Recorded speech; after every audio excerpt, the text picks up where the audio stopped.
જ્યારે આપણે એવું થાય ને કે આજે કાંઈ બનાવવું જ નથી, ત્યારે આપણે વધારે પડતા વઘારેલા ભાત જ બનાવતા હોઈએ છીએ. પણ જો એક વખત તમે આ રીતના મટર ટમેટાવાળા પુલાવ બનાવી દેશો ને, એટલે કે વટાણા ટમેટાવાળા, એકદમ ટેસ્ટી એવા બને છે અને હર વખત તમને ખાવાની ઈચ્છા થાય અને એટલા ટાઈમમાં બનીને તૈયાર થઈ જશે. એવા સરસ એવા બને છે. તો જરૂરથી વિડીયોને એન્ડ સુધી જોતા રહેજો. તમારું સ્વાગત છે મારી ચેનલમાં અને આપ સૌને મારા જય શ્રી કૃષ્ણ. તો ચાલો શરૂ કરીએ આજની આ રેસીપી. તો સૌથી પહેલાં આપણે બાસમતી ચોખાને લઈ લેશું. તો અહીંયા એકદમ લાંબો દાણો થાય ને એવા મેં ભાત લીધેલા છે અને આ રીતના 1 કપ જેટલા લીધેલા છે. એટલે તમે જેટલા વાટકીનું માપ લેતા હોય એ રીતે તમારે ભાતને લેવા. હવે તેને સરખા એવા ધોઈને તેમાં પાણી થોડું એડ કરીને આપણે પલાળવા માટે રાખી દઈશું. જ્યાં સુધીમાં આપણે બધી પ્રિપેરેશન કરી લેશું ને ત્યાં સુધીમાં તે સરસ એવા પલળી જશે. બહુ વધારે પલાળવાની જરૂર નથી. જો તમારે બધું પ્રિપેર થઈ ગયું હોય તો તમે તેને પહેલાં પલાળીને રાખી દો ને તો પણ ચાલે. તો હવે આપણે બધી પ્રિપેરેશન કરી લેશું. જેટલી વહેલા પ્રિપેરેશન કરી લઈએ તો ફટાફટ આપણું કામ થઈ જાય. તો સૌથી પહેલાં આપણે ટમેટાં લઈ લેશું. તો અત્યારે શિયાળો હોય એટલે દેશી ટમેટાં બહુ જ સરસ એવા માર્કેટમાં આવતા હોય છે અને તે ખાટા પણ હોય છે. તો જેમ બને એમ આ રીતના જે આપણે પુલાવ બનાવીએ ને તેમાં તમારે દેશી ટમેટાનો ઉપયોગ કરશો ને તો વધારે સરસ એવો ટેસ્ટ આવશે. એકદમ ટેંગી જેવા લાગશે. કંઈ બીજું એક્સ્ટ્રા એડ કરવાની જરૂર નહીં પડે ખટાશ માટે. તો મેં અહીંયા દેશી ટમેટાનો ઉપયોગ કરેલો છે. હવે મેં અહીંયા વટાણા લીધેલા છે. તેને ધોઈને આ રીતના 1 વાટકોથી થોડા ઓછા છે તે રાખી દીધેલા છે.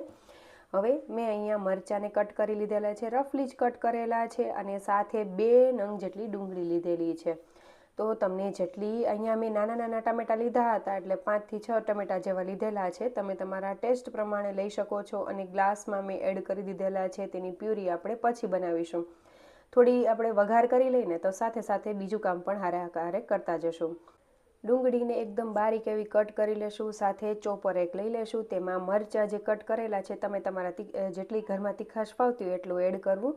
મેં 1 મરચાંનો ઉપયોગ કરેલો છે. સાથે થોડી કળી લસણની અને આદુ ખમણીને એડ કરીને આ રીતે ચોપ કરી લીધેલું છે. તેને સાઈડમાં રાખીશું અને ધાણા ભાજીને બારીક એવી કટ કરી લેશું. ધાણા ભાજીને ખાસ દાંડલી સાથે કટ કરવી, કારણ કે આપણે દાંડલીનો પણ ઉપયોગ કરીશું અને તેનો ટેસ્ટ ખૂબ જ સરસ એવો આવતો હોય છે. અને આજે હું જે રીતે વઘારી રહી છું ને એ રીતે વઘારશો ને તો તમને મજા પડી જશે ને એટલા સરસ એવા આ પુલાવ બને છે. તો જરૂરથી વિડીયોને એન્ડ સુધી જોતા રહેજો. હવે આપણે એક પેન લઈ લેશું. તેમાં આપણે તેલ એડ કરીશું. અહીંયા તમે ઈચ્છો તો ઘી પણ યુઝ કરી શકો, બટર પણ યુઝ કરી શકાય. મેં આજે માત્ર તેલનો જ ઉપયોગ કરેલો છે. હવે મેં 3 પાવરા જેટલું તેલ એડ કરેલું છે અને તેમાં આપણે તેને ગરમ થવા માટે રાખી દઈશું.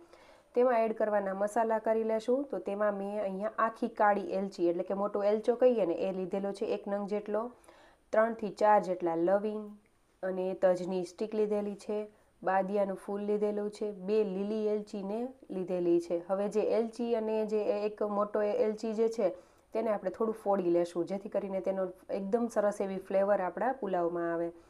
તો આ રીતે તમે જોઈ શકો છો કે મેં થોડું એવું ફોડી લીધેલું છે.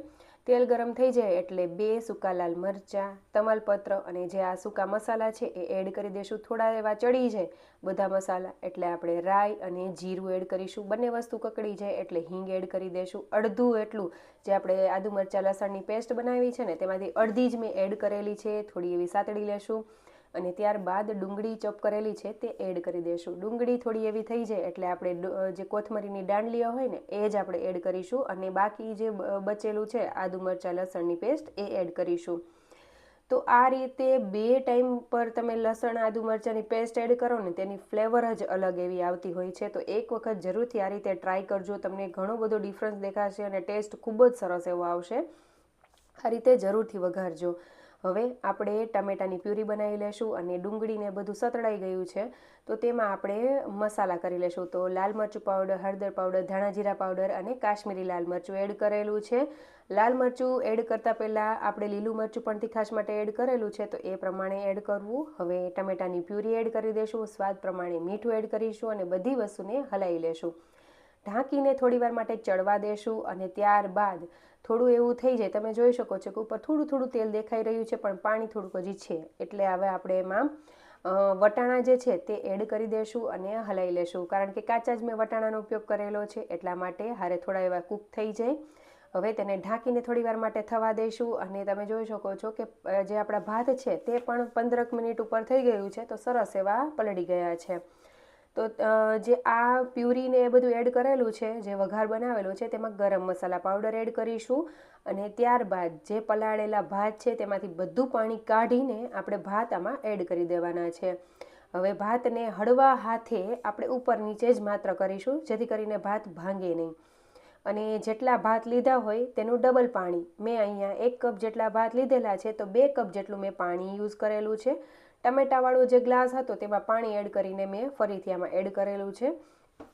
સ્વાદ પ્રમાણે મીઠું આપણે અહીંયા ચેક કરી લેશું અને એડ કરી દઈશું. હળવા હાથે તેને મિક્સ કરી લેશું. ઢાંકીને આપણે 10થી 15 મિનિટ જેવું થવા દેશું, કારણ કે મીડિયમ ટુ લો ફ્લેમ ઉપર આપણે તેને કરવાના છે આ પુલાવને. ત્યાં સુધીમાં એક રાયતું તૈયાર કરી લેશું. તો તેના માટે મેં અહીંયા દહીં લીધેલું છે, તેમાં થોડું એવું જ પાણી એડ કરેલું છે. ફેટી લેશું. તેમાં લાલ મરચું પાવડર, સ્વાદ પ્રમાણે મીઠું, શેકેલા જીરાનો પાવડર અને દળેલી સાકરનો પાવડર એડ કરેલો છે. ત્યારબાદ અત્યારે મેં અહીંયા સેવનું રાયતું બનાવેલું છે. મારી પાસે બુંદી નહોતી એટલે મેં સેવ એડ કરેલી છે. તમારી પાસે જે વસ્તુ અવેલેબલ હોય તો તમે એ એડ કરી શકો છો. તો મેં સેવ એડ કરેલી છે અને બધી વસ્તુને સરસ રીતે મિક્સ કરી લેશું. લાસ્ટમાં આપણે ઉપરથી ધાણાભાજી એડ કરી દેશું. તો તૈયાર થઈ ગયું છે આપણું રાયતું. હવે આપણે જોઈ લેશું કે આપણા જે પુલાવ છે તે તૈયાર થઈ ગયા છે કે નહીં. તો તમે જોઈ શકો છો એકદમ સરસ એવું પાણી બધું એવું બળી ગયું છે અને સરસ એવા તૈયાર થઈ ગયા છે. એકદમ ભાત જે છે તેનો લાંબો દાણો પણ થયો છે અને છૂટો છૂટો થઈ ગયો છે.